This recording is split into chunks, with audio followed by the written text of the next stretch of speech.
to Fast Market on the TD Ameritrade Network. I'm Tom White, and I'm joined by my co-host Kevin Hinks. But let's bring in our next guest, and that's going to be Andy Swan, the co-founder at LikeFolio.com. Andy, thanks for joining us today. McDonald's, it's all about scale. It's all about maybe wages increasing. We've got I believe, a 10 cities walkout today for McDonald's, but this company seems to just kind of beat expectations. You know, everybody knows McDonald's isn't healthy for you, but people continue to go. They continue to innovate, not only their menu, but the way that you can get it through pickup, digital. What are you guys seeing as far as data goes for McDonald's into earnings tomorrow morning? Yeah, so last time we were on talking about McDonald's, I think we were talking about their rollout of the new chicken sandwiches that they had. And those turned out to be a really big hit. A lot of people talked about those in a really positive way. It was, what I would call a very successful product launch for McDonald's, not anywhere close to what we saw with the Dorito tacos that Taco Bell came out with a few years ago, but that's kind of the gold standard. And McDonald's came up short of that, but still a really nice launch.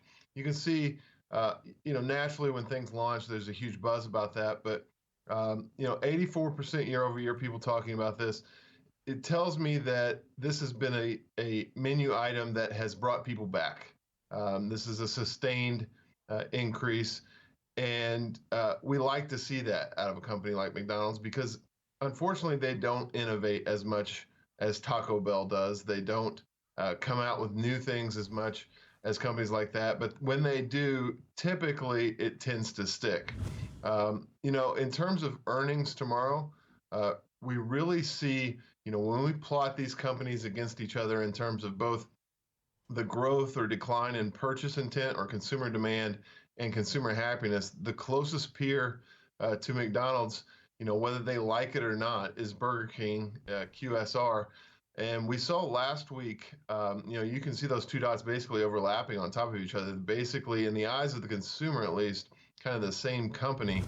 And we saw last week, Burger King has really had a tough time, and it's mostly because of their inability to get workers into the stores and having to reduce their store hours and things like that, and a little bit of a slump in consumer demand that we don't think will be there for McDonald's. But overall, very similar companies. So I think going into earnings, we have to look at this as QSR being a little bit of a preview for what could happen to McDonald's. I think, again, the risk for McDonald's probably into earnings is slightly to the downside. It seems to be a little bit of a theme this earnings season so far. So that's the way we see it right now at LikeFolio.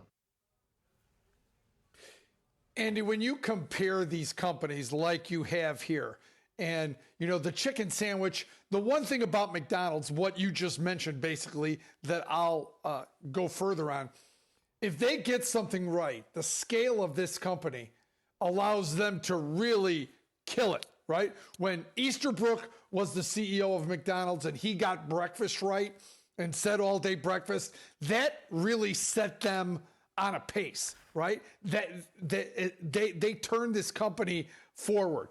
And now chicken, you can say that they're going after maybe Chick-fil-A or maybe some of the other chicken brands that are out there. And chicken's going to probably be more popular. But here's my question, Andy.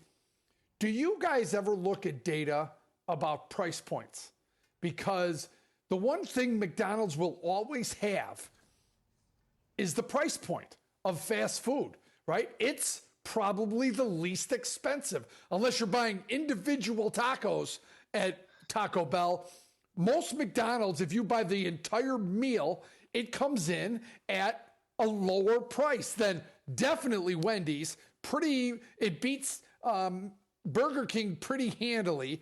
And, it's way lower than some of the nicer ones like, the higher end, like Five Guys and Shake Shack. So at the end of the day, isn't that really what McDonald's has? It's the drive-through, and it's, at the end of the day, if you're buying 4 of these, it's a lower number than these other places. And isn't that if they can do just marginal changes and improvements to their menu, won't that always keep them at the top? Yeah, it does. There's a value perception to McDonald's, and people like to make fun of McDonald's, as being low quality, these kind of things. But actually, when we look at consumer data, consumers are actually pretty happy with the product and very happy with the price, just like you're talking about. There is a value proposition there. Is it Five Guys? Is it Chick-fil-A? No. But for what they do and the consistency that they deliver, whether you're in Louisville or Chicago or San Francisco or on a highway in between, you're very likely to get a very similar, if not exact same experience. And people really love that. And so that consistency across that entire huge scale that you're talking about, Kevin, is critical to their success. And they do it better than anybody. And not just that, but McDonald's has shown the ability over the last 4 or 5 years to really be innovative from a technology perspective. The app that they have, their ability to meld into these third-party delivery systems has been extraordinary. And that is kind of new for McDonald's. They were one of the first to have the drive-through, so they're used to innovation. But for a company this size to be an innovation leader, it really reminds me of Starbucks in a lot of ways. That a company at this scale can innovate across its entire network and not only keep up with the Joneses, but really lead the pack, I think, is a testament to how good McDonald's entire system, executive team, all the way up and down, has really performed. Yeah, and Andy, if you look at that $8 billion in digital sales in its top 6 markets, that's an increase of 70% compared to last year. But now, you do have the drive-through. You've got 80% of their franchised restaurants that offer delivery, but foot traffic started to slow here in August, late August and September. When you look at some of the other reports that came out, QSR being one notable that got downgraded today, that we're starting to see a peak in maybe the growth or traffic in some of those restaurants. So if you looked at that, the second chart that you had with the chicken sandwich, the spike in mentions on that, and then it literally, elevator up, elevator down on that. Is that something that could potentially hurt them? Because, yeah, everybody wants to try it, but what if it's not as good as Popeyes? And what if it's not as good as Chick-fil-A, where it just kind of goes by the wayside after a while because it doesn't compare? Yeah, I don't think it's as good as Chick-fil-A personally, but I do think when we see spikes like this, it's very normal to see spikes like this and the resulting fall off. When a product first comes out, that's when people are most likely to talk about it. But if you notice, on a year-over-year basis, the new baseline is considerably higher than it was before, and so that's a successful product launch. Yes, there's some decline in enthusiasm for it, but it is a successful product launch that is sustaining pretty well. In fact, maybe a little better than I expected. But people love their McDonald's, and McDonald's does a good job of launching new products on a pretty consistent basis. I wish they could get to the point where they're launching products in the same type of way that Taco Bell does, but they don't have the ingredient mix like Taco Bell does, where they can just throw combinations of things together and see what people like.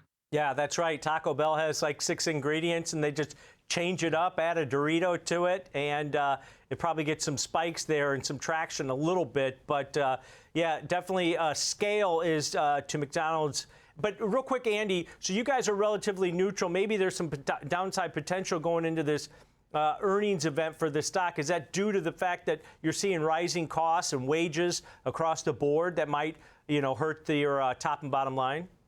Yeah, so just looking at the closest peer, QSR, the way they reacted to their results, the stock moved down. The headline risk is very much there with, inflation fears, labor fears, that sort of thing. So I think in the very short term, the risk is definitely, from our view, to the downside. But from a long-term perspective, one of the greatest companies on earth, nothing wrong with owning it. And so I think traders would be well positioned to start thinking about, could this earnings reaction provide a long-term opportunity for me? And you guys are the best in the business at setting up those type of trades, so I'll leave that to you. All right, Ray Kroc still getting it done for McDonald's to this day. All about scale. All right, Andy, thanks a lot for being here today. Appreciate it.